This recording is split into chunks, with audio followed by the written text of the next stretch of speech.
नमस्कार दोस्तों। आधुनिक समय में जब देश दुनिया में तकनीक का व्यापक महत्व है और लोकतंत्र हर किसी को अभिव्यक्त की आजादी देता है, तब विश्व के किसी हिस्से की छोटी छोटी बात भी पलक झपकते दुनिया भर में पहुंच जाती है।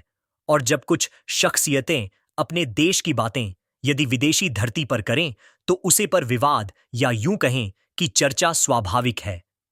भारत के नेता प्रतिपक्ष श्री राहुल गांधी जी का अमेरिका में दिया गया बयान कुछ ऐसा ही है। भारत व अमेरिका में बेरोजगारी की समस्या को लेकर चीन से सीखने की उनकी नसीहत में कुछ गलत नहीं है, पर लोकतंत्र और संविधान खतरे में जरूर है। हालांकि जिस देश का उन्होंने उदाहरण दिया है, वहां अभिव्यक्त की आजादी कैसी है या मीडिया को किस हद तक आजादी प्राप्त है, यह भी दुनिया वालों की नजरों से छिपा नहीं है। फिर विकास का क्या मतलब है जब वहां के लोग नागरिक अधिकार और स्वतंत्रता का इस्तेमाल ही नहीं कर पाते हैं? भारत में जबकि भेदभाव पूर्ण माहौल नहीं है, तो फिर विदेशी धरती से देश की राजनीति की चर्चा करने का क्या मकसद है? क्या चीन का कोई नेता विदेशी धरती से इस तरह की बातें कर सकता है? इसी से पता चलता है कि कहां क्या सच्चाई है।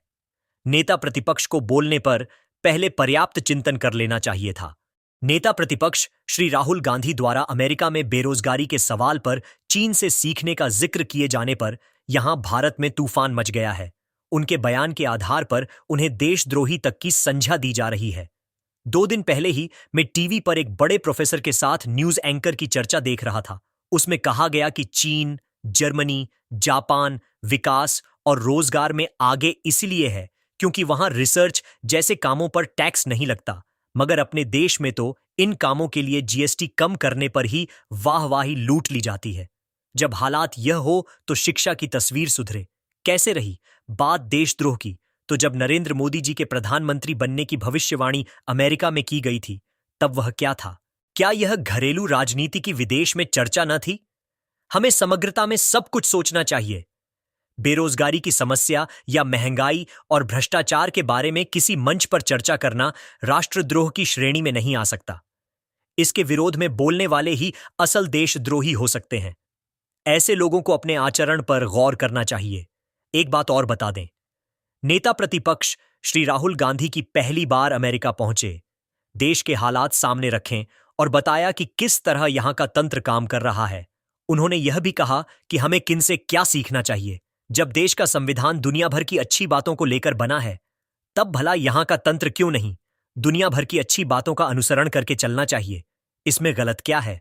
राहुल गांधी जी ने क्या यह गलत बोला? चुनावी जंग में जब नेतागढ़ एक दूसरे को गरने के लिए निचले स्तर पर उतर आते हैं, तब क्या बतौर नागरिक हमें यह नहीं लगता कि उन्हें एक दूसरे का सम्मान करना चाहिए और मोहब्बत से चुनावी नदी को पार करना चाहिए? वास्तव में राहुल गांधी एक राजनीतिक विचारक हैं। यही बात भारत में कुछ लोगों को बिल्कुल पसंद नहीं आ रही है। दोस्तों, यहां तक अगर आपको कुछ जानकारी मिली हो तो प्लीज चैनल को लाइक एंड सब्सक्राइब करें।